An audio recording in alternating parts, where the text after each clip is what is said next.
Good evening. I'm Kelly Wright. Thanks for joining us tonight. And I sincerely hope that wherever you are, that you are safe and well, taking care of yourself and your family.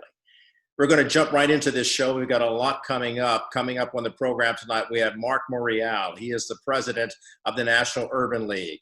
Also, Geron Smith. He is the domestic policy advisor to President Donald Trump. He'll be talking about what the Trump administration plans to do to get more dollars into the hands of African-American business owners in the wake of the COVID-19 pandemic. And then we have the Rev Anthony Evans. He's president of the National Black Church Initiative. And finally, we have George and Tondra Gregory, who are NFL chaplains to the Los Angeles Chargers, as well as the leaders of Journey for Life. They're going to talk to us about how we resolute conflict within our families, on strengthening the family. A lot going on, but first, my opening observations. General Mark Milley, he is the chairman of the Joint Chiefs of Staff, and he recently spoke to graduates at the National Defense University. He talked about a misfortune in judgment, he stated. He was talking about that photo op with the President of the United States in front of the St. John's Episcopal Church when the president held up a Bible. After walking from the White House through Lafayette Square Park to St. John's Episcopal Church, and all of that transpiring after federal troops dispersed peaceful protesters. As a result of that, the general stated this, and I quote, "I should not have been there," he stated. "My presence in that moment and in that environment created a perception of the military involved in domestic politics. As a commissioned uniformed officer, it was a mistake that I have learned from, and I sincerely hope we all can learn from it." I like the fact that the general stepped up to show his remorse for that decision and to show that the United States military is here, not at the behest of the president, but to protect and serve and defend the people in the United States of America.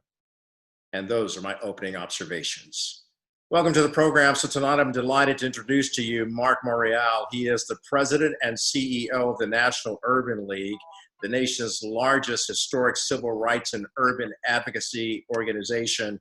Many of you may know that Mark was also the mayor of New Orleans from 1994 to 2002. He led that wonderful city to a renaissance and left office with a 70% approval rating. Mark, I'm delighted to have you on the show tonight. It's a pleasure to have you. Always an honor. Thank you. The state of Black America. Let's talk about it, because right now we're dealing with the COVID-19 pandemic, as you know, and within that pandemic, which disproportionately affects African Americans, we are also finding ourselves dealing with the epidemic of racial injustice. From your vantage point and your leadership, how do we move forward? Where do we go from thank you very much, Kelly. And as you know, these two pandemics, these two viruses have hit us simultaneously, not in the sense that with racism, this is new, but its manifestation and the reaction of people is something we haven't seen. And I think the reaction of outrage is healthy, it's human, it's real, and it provides an opportunity for us to have not only new conversations, but a change in direction in this country. Now, COVID is, I think, interesting because at the beginning, you may remember, Kelly, there were people saying that African Americans couldn't get COVID. Right. That was a hoax. That was not true. And then Idris Elba contracted COVID. I remember he did a video and said, "Wake up. Everybody and anybody can get COVID." Now, this preceded what we've now seen, which is this disproportionality in the severe effect of COVID. So I say to people, understand that the disproportionality doesn't mean that COVID does not affect all Americans, including white Americans. It simply means that disproportionately, based on our percentage of the American population, we're more likely to be sick, more likely to be severely sick, and more likely to die from COVID than any other ethnic group. And it's a tremendous challenge going forward. My hope on COVID is that a vaccine can be developed quickly and safely, but that vaccine will be administered on a fair and equitable basis. And it won't be if you're connected or if you're with a high-powered doctors group or you have connections at a top-shelf hospital, you get the vaccine. If not, you're going to be waiting. So it's really important going forward that we understand this balance between the need to go back to our jobs and go back to our schools and the continuous need to be safe. Now, I'll say this about the police challenges and George Floyd, Kelly. You know, when I saw that video, my heart jumped into my mouth. Literally, I jumped up, walked to the television, and I wanted to jump through the television and push that officer off that gentleman's neck. I mean, it was tough to see a man die in front of your eyes on the streets of a great American city. And I think that's why it stunned the people, no matter what their background is. People saw that and they said, this should not happen again. And I think the protests are saying, we demand that it does not happen again. I want to ask you, the President of the United States, what would be your message to him right now? As you know, he's going to start campaigning next week on Juneteenth. He'll actually be appearing in Tulsa, Oklahoma on Juneteenth, as well as going to a city in the height of all of this racial unrest and injustice that we have. He's chosen a city where we witnessed the race massacre of 1921, which destroyed Black Wall Street as we once knew it in Tulsa. Kelly, I'm not one to give free political advice or offer political advice, but here's what I believe. I believe for this president to do an event on Juneteenth disrespects the legacy of Juneteenth, disrespects what Juneteenth represents, particularly in these times where the issue of race relations, the issue of racial injustice is on the minds of the majority of American people. It's not going to be well received. To go to Tulsa, unless there's a sincerity to acknowledge what happened in 1921 and a commitment to respond to it insofar as what it means today, then it's a hollow gesture to just stage political events in connection with that very tragic, if you will, riot and uprising and massacre that took place in that city in 1921, which destroyed the pride and joy of Black Tulsa, the pride and joy of Black Americans in the 1920s, which is what Black Wall Street represented in Tulsa, Oklahoma. So both of these measures are puzzling to me because they're disrespectful to the legacy of Juneteenth and the legacy of, if you will, Black Wall Street in Tulsa. I imagine that what the president's going to have is a rally with a crowd that's not diverse, with a crowd that isn't there to participate in a conversation or a celebration of racial justice and reconciliation, or in memory of George Floyd. So I really believe that we're in for another spectacle, another act of another clumsy act of political theater. I'm talking to Mark Morial. He's the president of the National Urban League. We'll be back with more of my discussion with Mark right after this.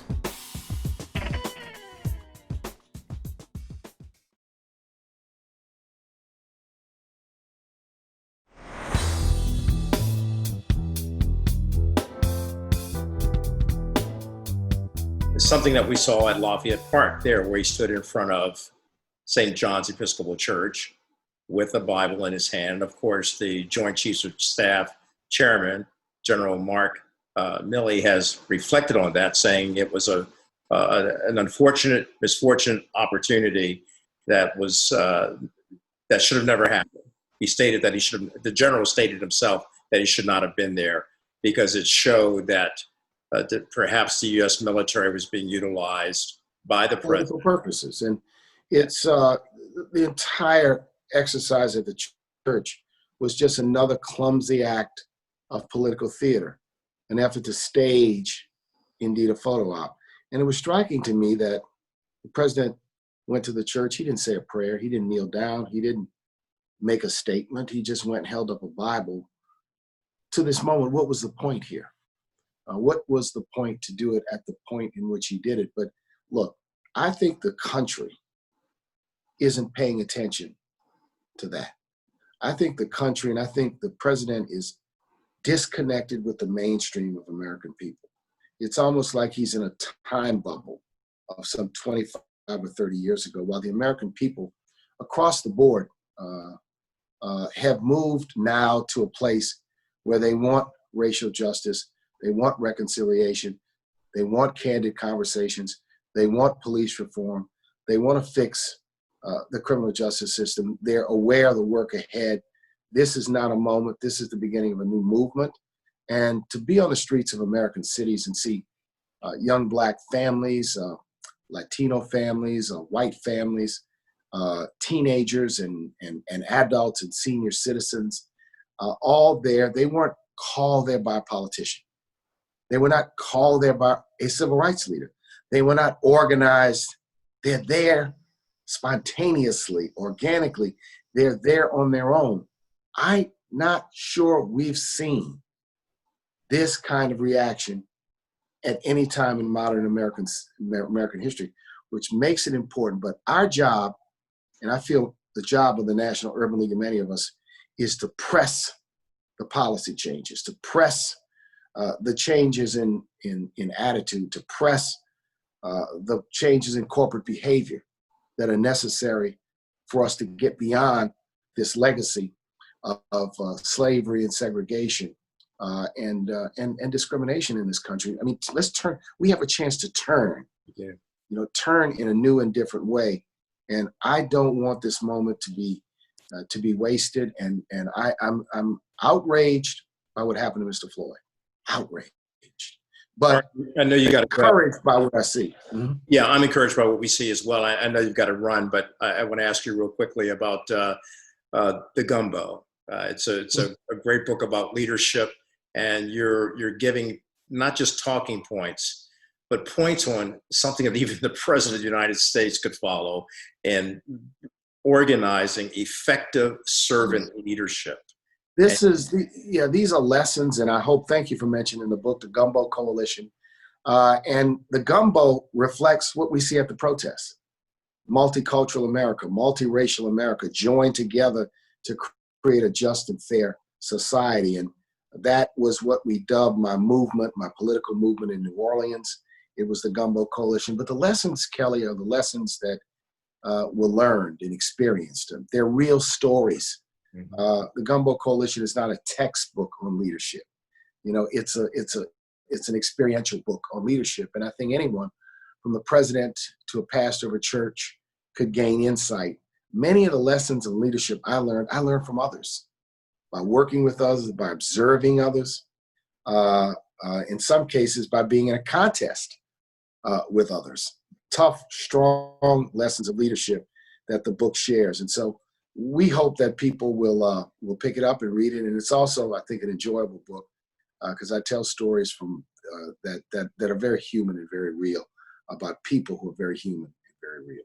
Yeah. Mark, I appreciate your time. Kelly, thank you. We'll catch up. We will. We have to. We're going to eat on some gumbo. We're going to eat some good gumbo, man. All right. Let's get it. Got to be spicy. All right. All right, exactly. Thank you so much. Thanks. All right. Talk to you soon. Back with more after this.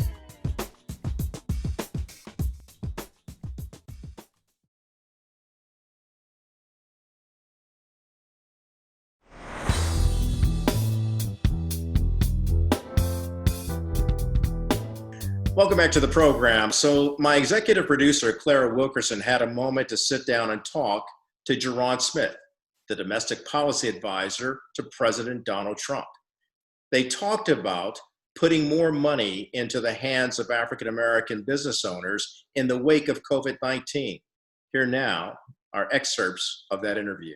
Okay, Geron, thank you so much for agreeing to do this interview.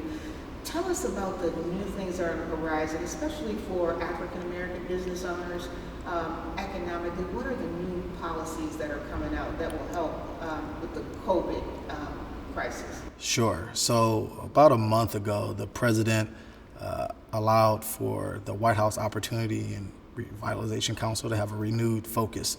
That council existed from 2018, and it already had a focus on entrepreneurship, economic development, workforce development and education, as well as safe communities, but really focused around opportunity zones.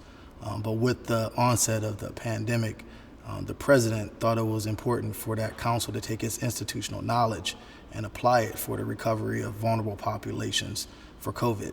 And so through that council, we've had several different webinars with entrepreneurs, with trade associations, to look at ways that we can ensure that after coming out of COVID, the small businesses that are in underserved communities are able to survive, and not only survive, but thrive. And so we had two iterations of policies that rolled out in that short period of time. One created the first iteration of a PPP program, but after listening to many minority and Black leaders, we found that we needed to carve out resources for certain businesses known as CDFIs, Community Development Financial Institutions, and many minority depository institutions, or MDIs, are also CDFIs. And with the additional carve out, we're able to set aside resources for those institutions so that they can access the capital. And so through some leadership from Administrator Carenza, as well as Ashley Bell and Chris Pickerton on our team here at the White House, we've convened a lot of different webinars and picked some strategic partners such as Robert Smith and National Minority Supplier Diversity Council to help reach out to these underserved communities, including the Black community. So what does that mean? Does that mean like low interest loans or grants or? Correct. So they call it the Paycheck Protection Act. That money is forgivable loans to ensure that small businesses that have employees retain those employees through COVID. And so the emphasis there is for small businesses to not considering laying anyone off, but continuing to keep people hired, keeping them on the payroll, keeping them with their health insurance. And so we hit some bumps early on just because many minority businesses are very nuanced. I think 90% minority-owned business are single-person firms. Many are underbanked. And so we have taken some critical time to make sure that they not only got the resource, but had the time to apply. And so we're currently, as an administration, continuing to partner with such groups and educate people and take the fear away from having a banking relationship or having a loan from the federal government. And so that's the big goal right now. Many minority groups and businesses still haven't applied for those resources. I think only half has applied, and many that have applied during their current banking relationships, it didn't work out. But we've set it up with these minority serving institutions to ensure that they get access to this capital. And so that's the focus right now, making sure that these businesses are sustainable. And what we hope to do is look towards not only just sustainability, but growth and flourishing in the 21st century after we're done with the pandemic. When we return, we will hear more from Geron Smith after the break.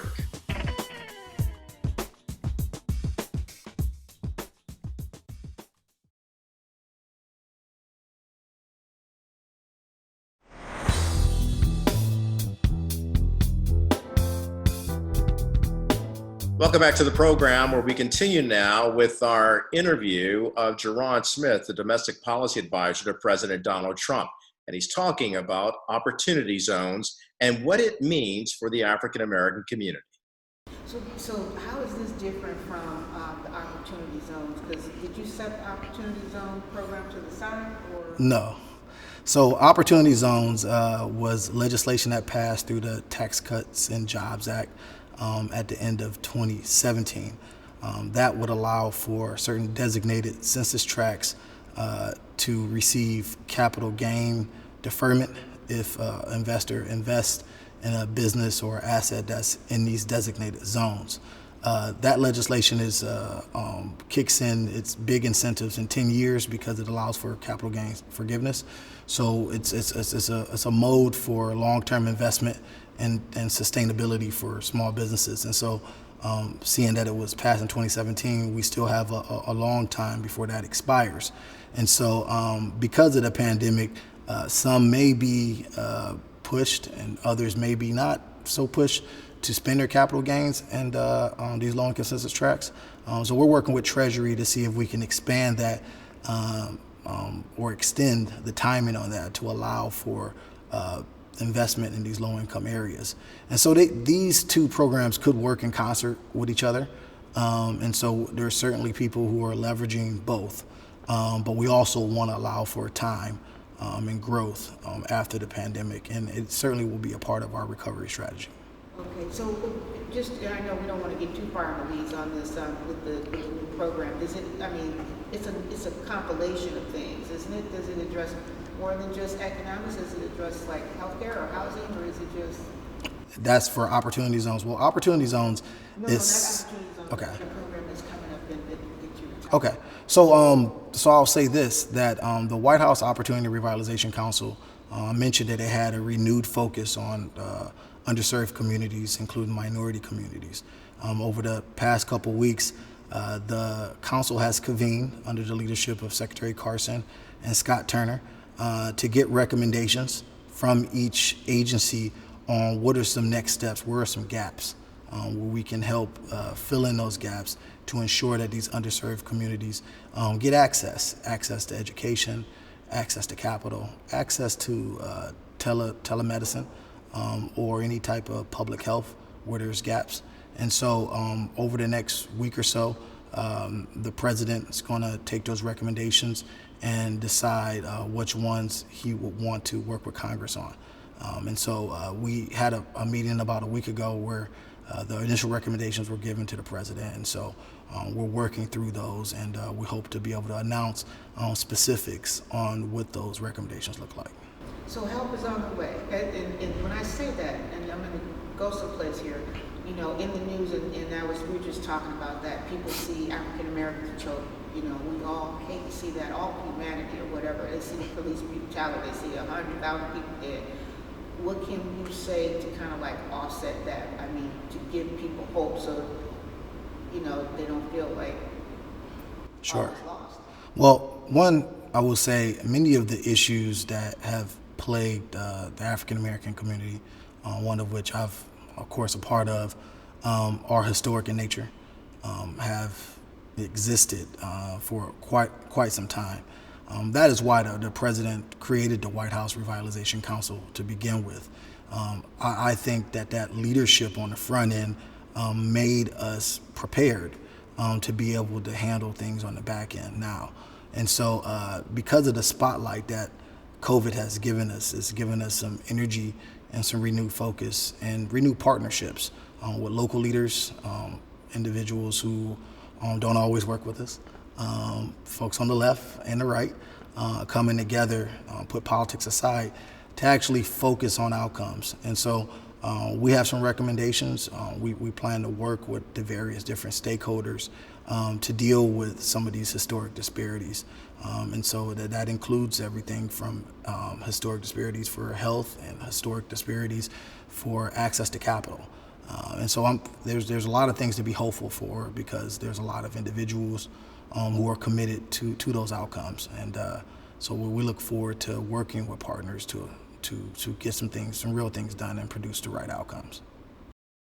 My thanks to Clara Wilkerson, the executive producer of this show, for bringing us that interview with Geron Smith. When we return, Rev Anthony Evans talks about Smith's comments, and he is the head of the National Black Church Initiative. We'll have him up next.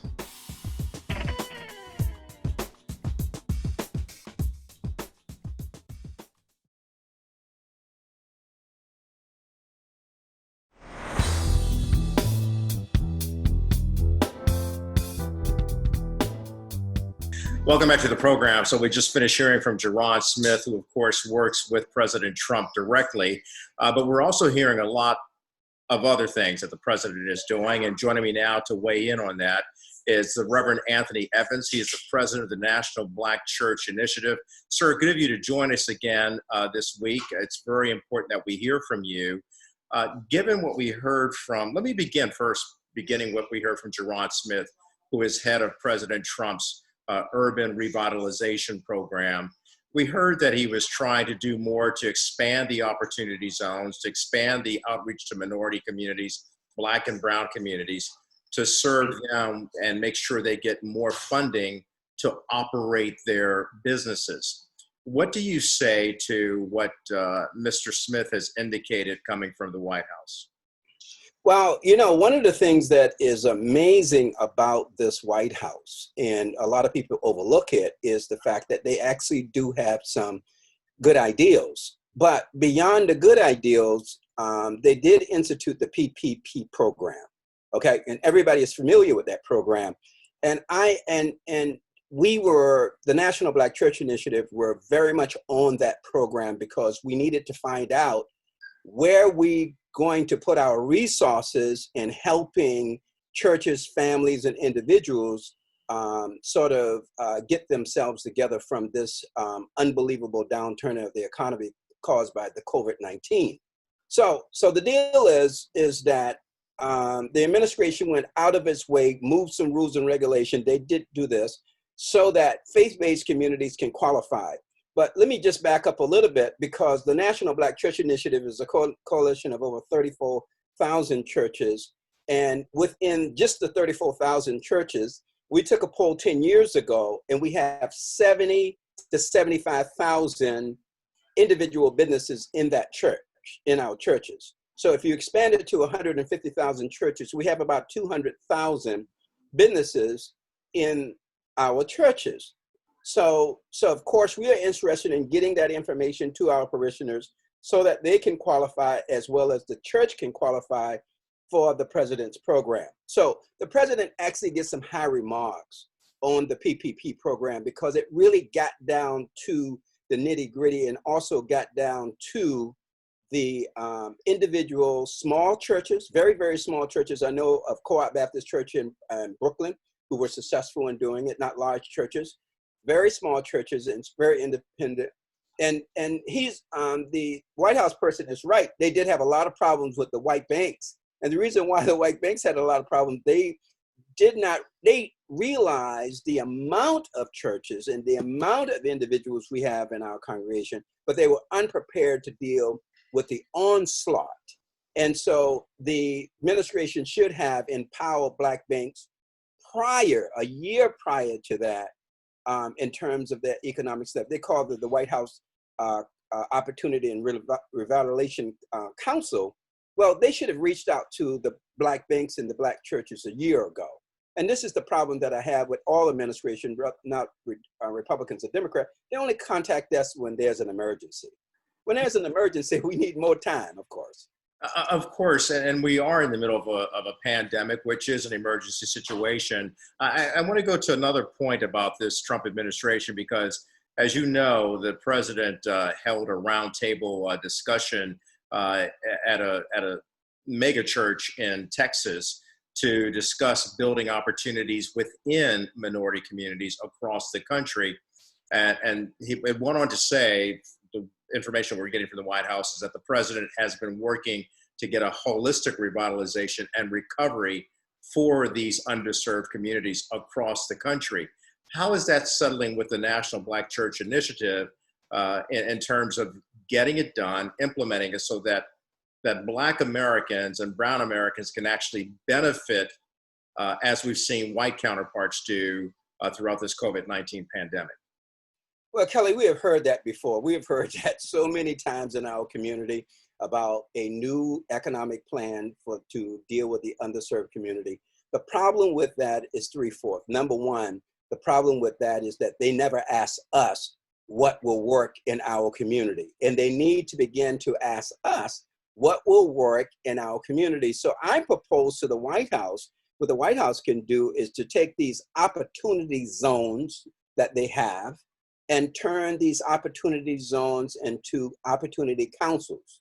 And these are 5 individuals picked from their community, covering all the congressional zip codes in the country. So when there is a crisis, you can turn to those particular opportunity zone councils and get some work done. What the president outlined in Texas is nothing different from what has been outlined by other administrations. But let me put some meat on that bone if I can, because this is something that we offered the Obama administration and they chose to pass on it. What we told the Obama administration, if you take an enterprise zone, opportunity zone, whatever you want to call them, it's just depressed zones that need economic assistance. If you take those zones and you take $1 billion, because you're going to have something that is significant, $1 billion, and maybe that is a lot of money for people, but let me just tell you, we just spent $3 trillion in 2 months. The government just spent $3 trillion in 2 months. So $1 billion really is nothing. So you take $1 billion, you organize these opportunity councils and each of the opportunity zones, and you put $1 billion into those opportunity zones. And how that would work is simple. You put $1 billion into Texas, and the problem with federal money is that I think, I'm not sure that it has to go through the local government in order to get to you. Well, let me tell you, Kelly, if you put $1 billion through the state, the county, and the city government, it will not come out to $1 billion in terms of economic development money. So what we propose is that you create these economic opportunity councils in order to receive federal monies, bypassing the state, bypassing the city, bypassing the county. You're watching The Kelly Wright Show. We'll be back with much more after this.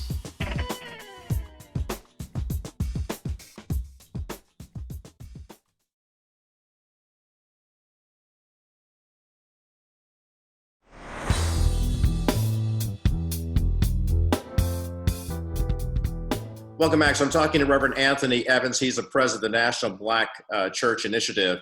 And we were talking just in our previous segment about the type of programs the White House has been touting that it's doing for the Black community, the brown community, underserved communities. The president is going back on the campaign trail next week. In fact, he's chosen Juneteenth, which is a very symbolic day for African Americans, since it illustrates and exemplifies the Emancipation Proclamation. He's doing it in Tulsa, no less, which is the area that so many years ago, in 1921, had the worst race massacre in our modern history. Now, a lot of people, as you can expect, are really up in arms about this. And they're saying, why are you doing this, especially on the heels of George Floyd, Breonna Taylor, Ahmaud Arbery? Do you think the president is right to do this? I wouldn't, if I was his campaign manager, I would not advise him to do so. But we have a president who thinks beyond his own mind and who believes that whatever he believes is right. But let's back this up a little bit. We do understand the significance of Tulsa, and there's a lot of pain there. And there's a lot of people and a lot of families that still have roots in that community. So our hearts go out for them. Yeah. But let's look beyond that, Kelly. So if the president is going to come to Tulsa, he needs to come with a solution. And the solution is, again, he needs to come with money. He needs to come with a couple of $1 billion and say that he's going to revitalize that place in the memory of those who lost their lives, so that their lives, who laid down their lives when those white folks brutally murdered them and massacred them, would have meant something 100 years later. So the bottom line comes down to, if the president stopped doing the rhetoric and bring something substantive, and I suspect that we need a revitalization of Black businesses. And if I was, that the White House asked me to help them out. And whether or not they ask me, Kelly, or not, I'm going to help them out. So I'm going to say to the White House, Mr. Trump, you're welcome to go anywhere in this country because you're president. Right. But you're not welcome to trample upon our sacred history unless you are going to add to the revitalization and the revival of America by bringing substantial items, a substantial money, a new educational package, a new housing package, a new healthcare package to those communities that has been brutally misused. You have to send a signal, Mr. President, that you will not tolerate this type of historic degradation on Black people. And the only way you can do that is trust Black experts. We are brilliant people. We know exactly what to do. Number two, Mr. President, stop talking about making capital available and make capital available. As you know, Obama, who had $700 billion that he invested into the banks, and then he turned around and begged the banks to invest into Black businesses. That's not the way to do it. Yeah. If you control those banks, if you make that investment in a bank, make those banks loan to African-American businesses. And one of the things, if we can get this president right, he does have the fortitude, doesn't he, to make things happen. So, Mr. President, use that for good. Use that for good and make those banks don't lend to Black businesses. If that was the case, then you're welcome to Tulsa. You're welcome anywhere in the country, especially to Detroit, especially to New Orleans. And let's start this revitalization and stop this talking. I certainly appreciate what you're doing in terms of leadership for the National Black Church Initiative in America. It certainly is sounding the alarm and raising a voice for the voiceless and for the marginalized. So I thank you, Rev Anthony Evans, for always being a guest for this program and to bring some insights, because certainly as we move closer and closer towards another rise in the COVID-19 pandemic, and as we still try to grapple with racism in this country, we do need a clarion call to come together. And you've just done that. Thank you. Thank you very much. All right, we're back with more after this.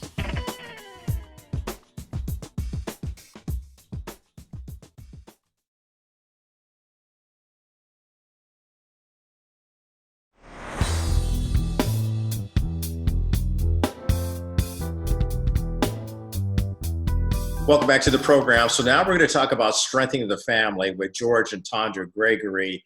And they, of course, are the founders of Journey for Life. They're also NFL chaplains for the Los Angeles Chargers, and just a delightful couple that really know how to deal with things that go on in our society, especially with regard to what's happening in the home. So George and Tandra, one of the things we are seeing now on a grand scale is conflict. Mm-hmm. Conflict. And how do we resolve conflict in our homes when we're seeing conflict on the outside with the racial division, with the COVID-19 pandemic and all that it's caused in terms of political conflict? Mm-hmm. What do we do? Well, first, I'd like to say that conflict is not bad. How we handle conflict can be bad or unproductive. So conflict is an opportunity to get on the same page. It's an opportunity to compromise, and it's an opportunity to find unity. So I like to look at conflict as an opportunity, not as something bad. So how we handle conflict is that we have to have a mutual respect to hear both sides. Number two, in how we handle conflict is that both of us have to be willing to compromise and let things go. No one can have it their way. in a compromise or in a conflict, right? Yeah, we tell couples all the time, if you want it your way, you got to go to Burger King. Exactly. And if Hold you're lettuce.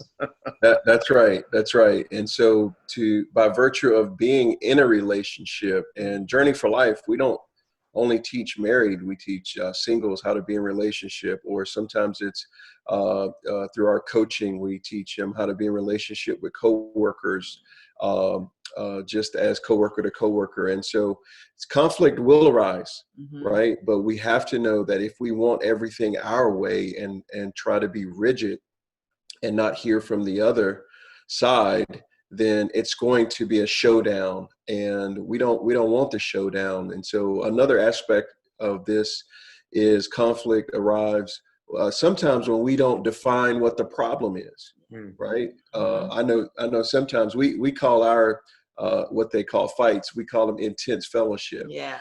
Right. And that's where you just kind of toss it up, and you can, sometimes you're on the wrong page. Sometimes you have to clearly define what we're talking about. At moments, Tandra could be talking about something totally different, but we think we're talking about the same thing until we slow it down. It's almost like in the NFL, when they replay, they slow it down. And that's what we have to do in relationships. Slow it down. Ask, have I heard what you wanted me to hear? Have I, repeat. This is a tool, is learn to repeat what you heard your spouse say. And then they can say, no, I didn't say that. You got that totally wrong. Because sometimes we're not arguing or having intense fellowship about the same thing. Hey, I love you guys. Thank you so much for talking about this. Sometimes a painful topic for those, because people are shy away from conflict. But like you said, you got to welcome it.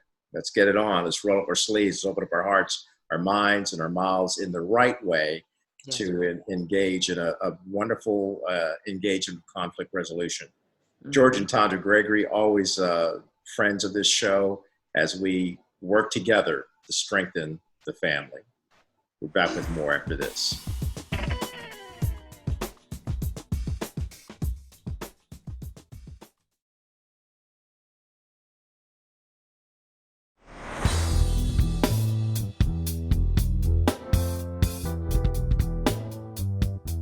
Welcome back. And now for my final word.